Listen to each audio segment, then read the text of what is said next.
Hello, everyone, and welcome to another episode of Todd Talk. This is episode 4 because when Todd talks, people listen. Probably, hopefully. So, if you have not read the episode title, this is the Doctor Who special of Todd Talk. We'll be doing a lot of these if we get to come back when Series 10 comes next year. But for now, I think it's good to talk about the recent Christmas special and an interesting Doctor Who topic that keeps springing to mind.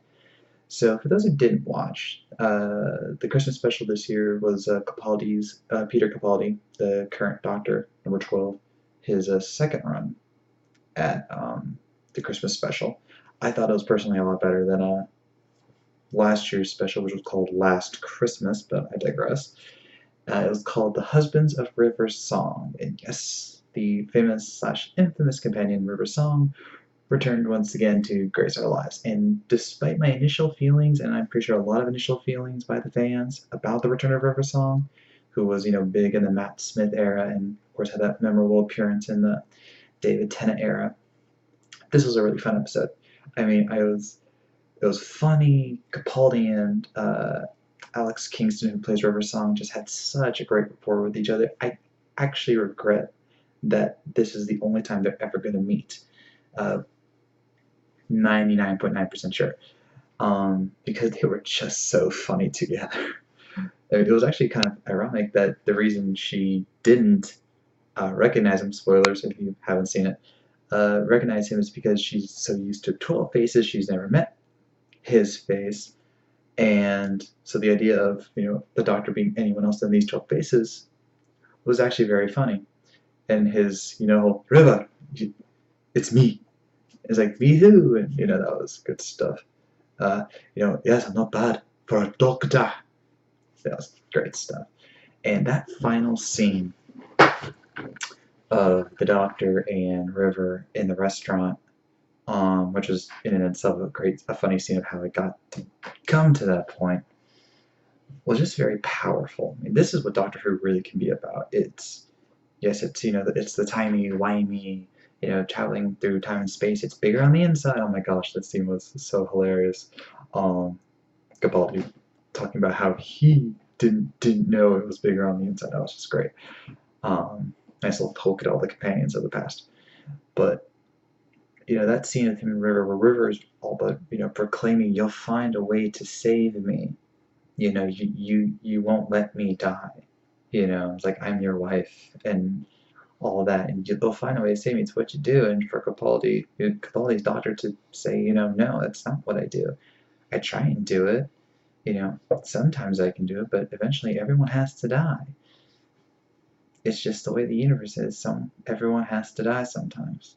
And that was very, very powerful and indicative of the arc that Capaldi's Doctor has gone through through the current series. Especially with now the departure of Clara, because this obviously takes place after that. It's good that he learned, because he could tell River that you're gonna see my past self and then you're gonna die, but he didn't.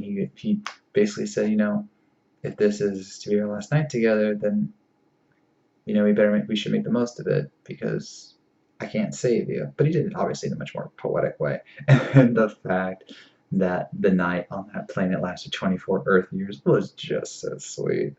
I mean, come on, that was adorable. And I don't really go for that sappy stuff, but that was great to see River smile, because she gets to spend 24 years now with this Doctor, which you could argue is more than she spent with the other Doctors combined. Possibly, timey-wimey stuff and all that stuff.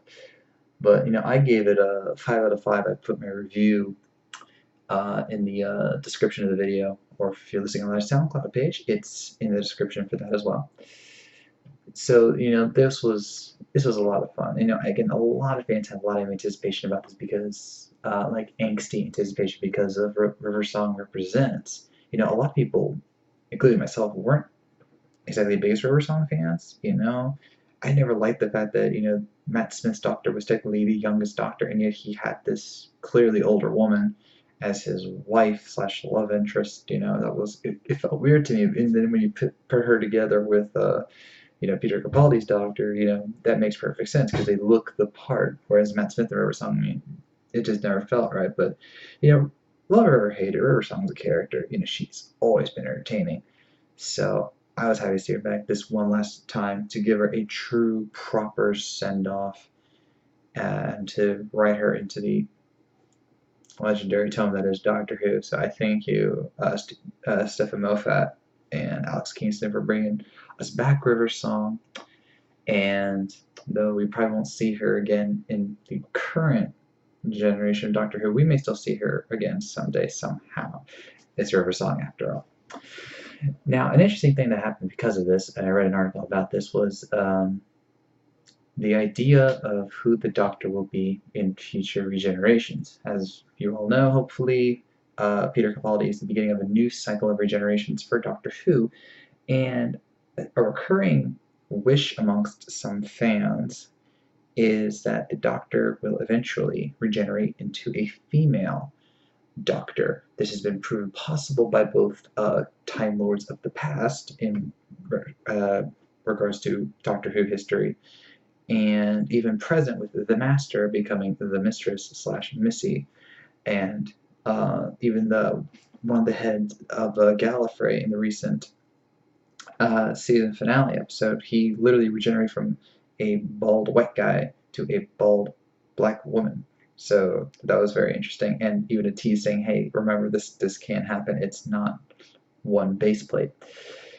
And so Alex Kingston, River Song, was interviewed about her reappearance in The Husbands of River Song Christmas special, and she was asked about what did she think about the Doctor being female eventually, and she basically said that I don't see it happening because I see too many men have played this role. Obviously, this is not indicative that it can't happen, but it's just one of her opinion, and she actually gave a very good reason for it. That you can look up yourself. I'm not going to repeat it, but she basically gave a very passionate reason about how this was meant to be for boys, and then the girls got swung into this, and now there's male Whovians and female Whovians, and that's what you want. For me, a key thing here is going to be context. Let me explain. Every regeneration has a question mark to it, not just who the Doctor is in terms of actor, but what the Doctor will be like. I mean, we've seen some radical shifts between Doctors in these seasons, and not everything goes over well. In fact, some things have gone over infamously. But if you decide to play this card, which I'm not saying you shouldn't, I'll tell you why in a sec, but if you play this card, you have to do it right, and you have to do it right the first time, or no one's going to dig it, and no one's going to want it ever again. They'll cry out for regeneration within a season, instead of let's just let her run her course. Could this happen? Absolutely, but I believe it was Stephen Moffat who said you don't just decide, hey, let's have a female Doctor. It's this actress comes along and this happens and this happens and this happens, and then you're like, okay, we're going to do female Doctor. I think that's actually kind of what happened with the Master, because could you ever imagine the Master as a woman? I mean, we never really had that idea before. Then along comes Missy, and now we can't imagine the Master without thinking about Missy. And again, if it was any other female, it might not have worked. But because of Michelle Gomez playing Missy as a super psychotic woman, it totally works. But with the Doctor, this goes even deeper than that, because there is such that long history, even more than Master, even more than Gallifrey in many ways, and all the Time Wars we've seen before. If you play it wrong, it's going to destroy a lot of things, and that's going to make a lot of fans angry. For me, personally, I think it could work, again, given the right context. But what is the right context? Well, that is the million-dollar question, isn't it? You see, a big problem that I see is the fact that because he's been male for, let's just be technical, 13 lives, I'm including the War Doctor here, Many of those lives had female love interests or wives. I mean, the first Doctor had a wife. He had a granddaughter, which kind of proves that. Um, you fast forward, there's been love interests, there's been, uh, literal love interests. I mean, you just go to 9, 10, and 11, they had, Rose and even Martha. Of course, Amy was, questionable. Then, of course, we just had River and then Clara. And I think it got to the point to where they needed to have an older Doctor in the form of Peter Capaldi, just so that there wouldn't be a chance that a younger companion would come along and fall in love with the Doctor, because that's what happened with Rose and Martha and Amy and Clara. I mean, that's four in a couple regenerations. That's a lot. And so when they changed it to Capaldi, that was one of the big pluses, was that there isn't going to be a romantic subplot between them. They still love each other, but as true companions, as in time traveling companions, or as a father-daughter relationship, not this I love you and must be with you and blah blah blah. And if a female Doctor comes along, let's just say like right after Capaldi's regeneration or Capaldi's run, and he regenerates into a female, that's going to cause a lot of questions. Does this female Doctor have all the same feelings as the past Doctors for those past companions? I mean, how do you explain that? Now, yes, technically, the Master had a wife, but the Master was also a control freak who used that wife to get into the position that he got into, and eventually the wife literally eventually died so that he wouldn't come back to life. That backfired, obviously, but hey, what are you gonna do? But with the Doctor, he really loved these people. I mean, he truly loved these people. He regretted, like the true 10th Doctor, regretted not being with Rose. Clara was heartbroken over the fact that Matt Smith's Doctor died.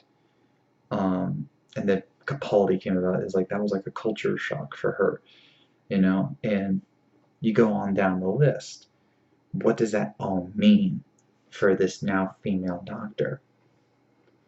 And if you don't play it right, I mean, you could say, yes, well, that was those Doctors, those feelings, and not theirs. That's actually a good way to play it and would be very believable. But even then, it's going to cause problems.